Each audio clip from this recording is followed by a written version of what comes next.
नमस्कार दर्शकों, Indies news में आप सभी का स्वागत है। इस वक्त मौजूद हम दिल्ली में लोकतंत्र का सबसे बड़ा त्योहार 2024 में हो रहा है। जल्दी पांचवें चरण का चुनाव होने वाला है। इस बार इलेक्शन का जो कंफर्म रिजल्ट आएगा वो 4 जून को। इस बार किसकी सरकार बनेगी, क्योंकि लगातार 2 बार केंद्र में बीजेपी की सरकार रही है। इस बार सत्ता पलटेगी या वापस देश के लोग जो है वापस फिर से बीजेपी को चाहेंगे। हमारे साथ एक युवा मौजूद है। सर नमस्कार, अपना परिचय दीजिए। नमस्कार, मेरा नाम विपिन टेपाला और विपिन जी, जी, कहाँ से है आप? मैं मेरठ से बिलोंग करता हूँ। मेरठ से है। जी, तो वैसे तो पूरे देश में वोटिंग का माहौल है, इस वक्त आप दिल्ली में मौजूद है। आपके अनुसार इस बार 24 में किसकी सरकार बननी चाहिए? 24 में तीसरी बार मोदी सरकार बन रही है और हम फिर सरकार बना रहे हैं। ना तो विपक्ष के पास कोई मुद्दे हैं, ना विकास के कोई तथ्य है और हम इस बार फिर भाजपा की तीसरी बार सरकार बना रहे विपक्ष तो बहुत सारे मुद्दे बता रही। विपक्ष कह रही है कि सरकार ने जो बेरोजगारी फैला दिया है, वह 2 करोड़ रोजगार की बात कही थी उन्होंने, वो पूरे नहीं हो पाए हैं। 5 किलो राशन देकर लोगों को गुमराह कर रहे हैं, ऐसे ऐसे बातें कही जा हैं। रही देखो, इसको आप गुमराह नहीं कह सकते। आप ध्यान करो, वो पल जब देश में कोरोना काल था, तब हमारे पास, आपको पता है कि जो मजदूर तबके के लोग थे, उनका जब किसी का रोजगार चला जाए तो वो खाने पीने का जो संसाधन है वो कहाँ से जुटाएगा। है। गवर्नमेंट ने उस समय मदद की है और इस मदद को आप यदि नेगेटिव तौर पे देखेंगे तो वो उनकी मानसिकता दर्शाता है। कोरोना चला गया या वो अभी भी लगातार चल रहा है? अच्छा, वो अभी भी चल रहा है। अभी आपने जैसा कहा है कि भाई मोदी सरकार राशन दे रही है, उन्होंने और भी अभी एक्सटेंशन किया है कुछ कि भाई लगातार लोगों को राशन देगी। लगातार राशन देगी चुनाव तक या चुनाव के बाद भी? चुनाव के बाद भी राशन देगी। चुनाव के बाद भी। बिल्कुल। अच्छा विपिन जी, ये बात बताइए, आप बीजेपी की बात कर रहे हैं, क्या ऐसे कुछ ऐसे काम आपको अच्छा लगा बीजेपी का जिसकी वजह से उसको आना चाहिए? कुछ काम गिनवा दीजिए। बीजेपी राष्ट्रवादी पार्टी है, सबसे बड़ी बात है ये। क्यों, कांग्रेस भ्रष्ट पार्टी है? बिल्कुल। आप मुझे ये बताइए कि यदि हम एक देश के सच्चे नागरिक हैं तो राष्ट्रवाद होना प्रत्येक एक सैनिक का या एक युवा का कर्तव्य है। और आपने देखा होगा राष्ट्रवाद के मामले में, चाहे वो 370 धारा रही हो, चाहे देश के हित में कोई अटूट फैसले लेने हो, तो भाजपा अपना स्टैंड बनाकर फैसले लिए हैं, चौंकाने वाले फैसले। राम मंदिर देखो, आप राम मंदिर भी बना। देखिए, धारा 370 की बात की आपने, राम मंदिर की बात की, हमारे धार्मिकता की बात आ जाती है, वो तो ठीक है, लेकिन युवाओं के लिए सबसे बड़ा सवाल होता है रोजगार का। वो कहाँ मिला है देशवासियों अच्छा, को? अभी आप कहते हैं ये रोजगार। आप ये भी तो देखें, यदि हम अपने देश की जन्म दर और मृत्यु दर की तुलना करें तो आपको पता है कि मृत्यु दर से जन्म दर कई गुना फालतू है, कई गुना फालतू है।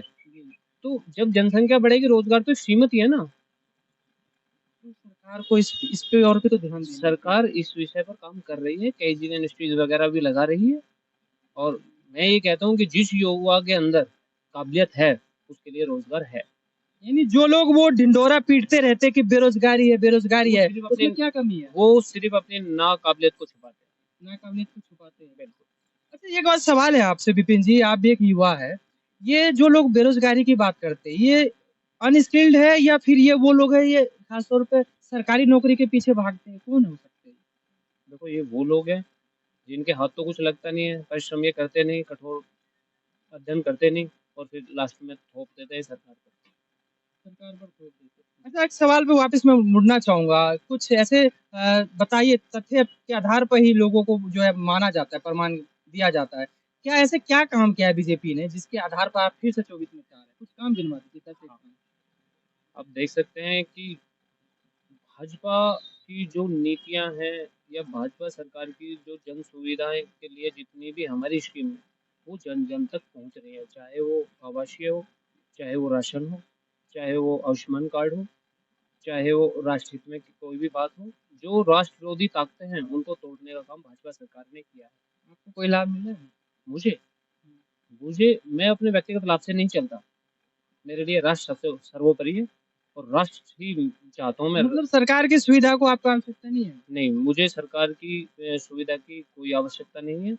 जो मदद के लायक इंसान है उसको मदद मिलनी चाहिए। यानी आप संपन्न हैं। बिल्कुल, मैं समझता अच्छा, विपक्ष में इस बार जो है मोदी जी ने जैसे 400 का नारा दिया है, 400 पार का, 400 लेके चल रहे हैं, तो विपक्ष का कहना है कि वो ईवीएम हैक करेंगे। हूँ। जब आपने देखा होगा, एक कहावत है कि भाई बिल्ली का हाथ कुछ नहीं लगता, तो कहीं ना कहीं वो वाली बात है। या फिर अंगूर हाथ नहीं लगते तो लोमड़ी कहलाती खट्टे हैं। तो हम अपना प्रयास कर रहे हैं, और बाकी फिर वो आरोप प्रत्यारोप करना उनका काम है, वो करते रहेंगे। जिस तरह से हमारा एक कार्यकर्ता जमीनी स्तर पर लोगों से जनसंपर्क कर रहा है, हमें निश्चित ही हम 400 पार करेंगे।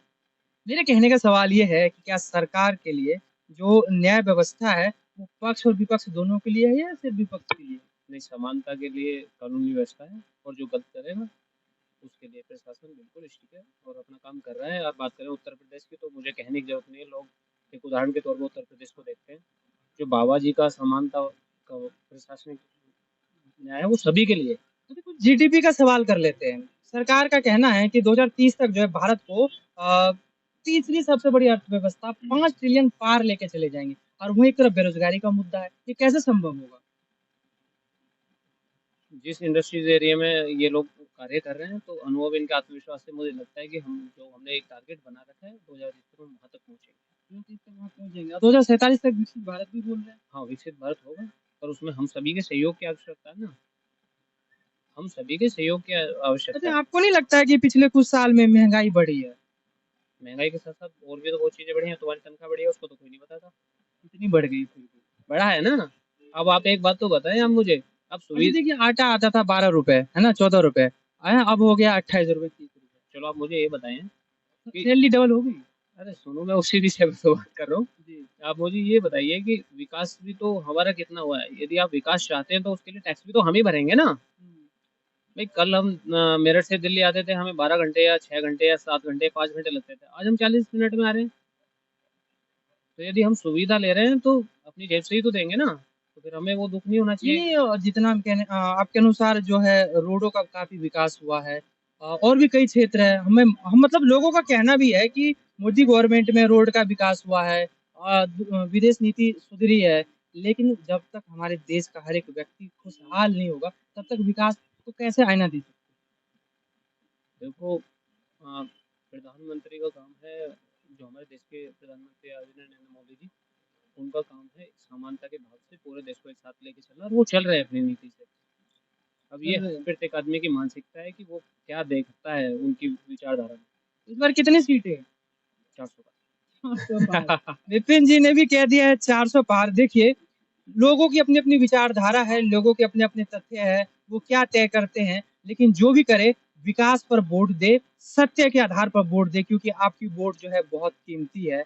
आपकी क्या राय है कमेंट्स बॉक्स में जरूर बताएं। धन्यवाद।